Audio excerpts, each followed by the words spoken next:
कभी सोचिए कि 100 साल से भी ज्यादा पुराने नियमों की एक पूरी किताब को एक झटके में बदल दिया जाए तो क्या होगा। ये सिर्फ कुछ पन्ने पलटना नहीं है, ये तो पूरे खेल को ही बदल देने जैसा है। आज हम भारत की आपराधिक न्याय प्रणाली में हो रहे इसी बहुत बड़े ऐतिहासिक बदलाव की तह तक जाएंगे। तो सबसे बड़ा और असल सवाल यही उठता है कि 70,000 से ज्यादा पुलिसकर्मियों वाले एक इतने बड़े बल को एक बिल्कुल नई कानूनी व्यवस्था के लिए तैयार कैसे किया जाएगा। देखिए, ये चुनौती बहुत बड़ी है और आज हम इसी सवाल का जवाब ढूंढने की कोशिश करेंगे। और इस पूरे राष्ट्रीय बदलाव को समझने के लिए हम अपना ध्यान दिल्ली पुलिस पर केंद्रित करेंगे।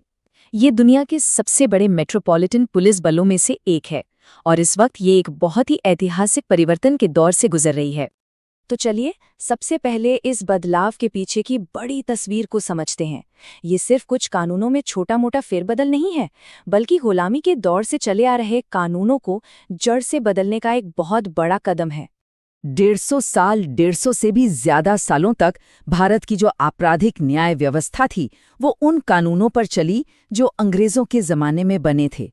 जरा सोचकर देखिए, ये कानूनी ढांचा कितना पुराना हो चुका था और शायद आज के समय के हिसाब से उतना प्रासंगिक भी नहीं रहा था। दिल्ली पुलिस मैनुअल का ये एक वाक्य इस पूरे बदलाव की आत्मा को पकड़ लेता है। ये साफ साफ कहता है कि हम एक ऐसी व्यवस्था से दूर जा रहे हैं जिसका फोकस सिर्फ दंड यानी सजा देने पर था और एक ऐसी व्यवस्था की तरफ बढ़ रहे हैं जिसका केंद्र न्याय है। ये सोच में एक बहुत ही बड़ा बदलाव है। तो सवाल ये है कि इतना बड़ा सुधार जमीनी स्तर पर मतलब असल में लागू कैसे किया जा रहा है। चलिए उस खास टूल पर एक नजर डालते हैं जिसका इस्तेमाल हो रहा है।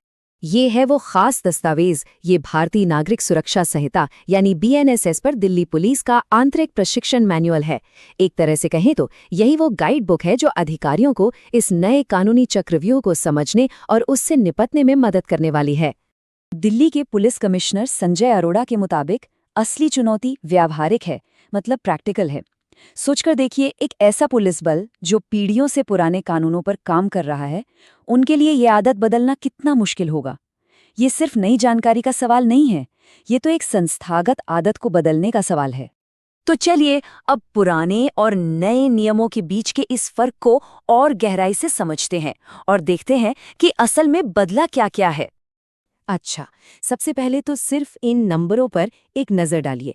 पुराने क्रिमिनल प्रोसीजर कोड यानी CRPC में 484 धाराएं थीं। वहीं नए भारतीय नागरिक सुरक्षा संहिता यानी BNSS में 531 हैं। ये सिर्फ कुछ धाराओं का बढ़ना नहीं है, बल्कि ये पूरे कानूनी ढांचे के एक बड़े पुनर्गठन का साफ संकेत है। और देखिए, ये सिर्फ ऊपर का बदलाव नहीं है, अंदर से भी बहुत कुछ बदला है। पुरानी संहिता की 85 धाराओं में संशोधन किया गया है और 11 तो पूरी तरह से नई धाराएं जोड़ी गई हैं। ये दिखाता है कि ये बदलाव कितना गहरा और व्यापक है। यहाँ कुछ सबसे जरूरी बदलावों पर एक नजर डालते हैं। अब धारा 105 के तहत किसी भी तलाशी और जब्ती की ऑडियो वीडियो रिकॉर्डिंग करना जरूरी होगा। धारा 356 ये कहती है कि घोषित अपराधियों की गैर मौजूदगी में भी मुकदमा आगे बढ़ सकता है। और धारा 530 जो बहुत अहम है, वो इलेक्ट्रॉनिक माध्यम से मुकदमों की इजाजत देती है। ये सारे बदलाव न्याय व्यवस्था को 21वीं सदी में लाने की एक मजबूत कोशिश है। इलेक्ट्रॉनिक मोड ट्रायल का सीधा सा मतलब ये है कि अब कानूनी कार्यवाही के लिए अदालतों के चक्कर शायद कम काटने पड़ें। गवाहों से पूछताछ हो या सबूतों की रिकॉर्डिंग, ये सब वीडियो कॉन्फ्रेंसिंग जैसे डिजिटल तरीकों से हो सकता है, जिससे समय और संसाधन दोनों की बचत होगी। अब बात करते हैं इस बदलाव के मानवीय पहलू की, मतलब जो पुलिस अधिकारी जमीन पर है उनके लिए ये चुनौती कितनी बड़ी है। मैनुअल के हिसाब से पुलिस के सामने एक दोहरी चुनौती है। पहली चुनौती उस पुराने तरीके को भूलना जो पीढ़ियों से उनकी पुलिसिंग की आधारशिला रहा है, और दूसरी चुनौती नया ज्ञान हासिल करके उसे जमीनी स्तर पर एकदम असरदार तरीके से लागू करना। ये मानसिक और व्यावहारिक दोनों ही स्तरों पर एक बहुत बड़ा बदलाव है।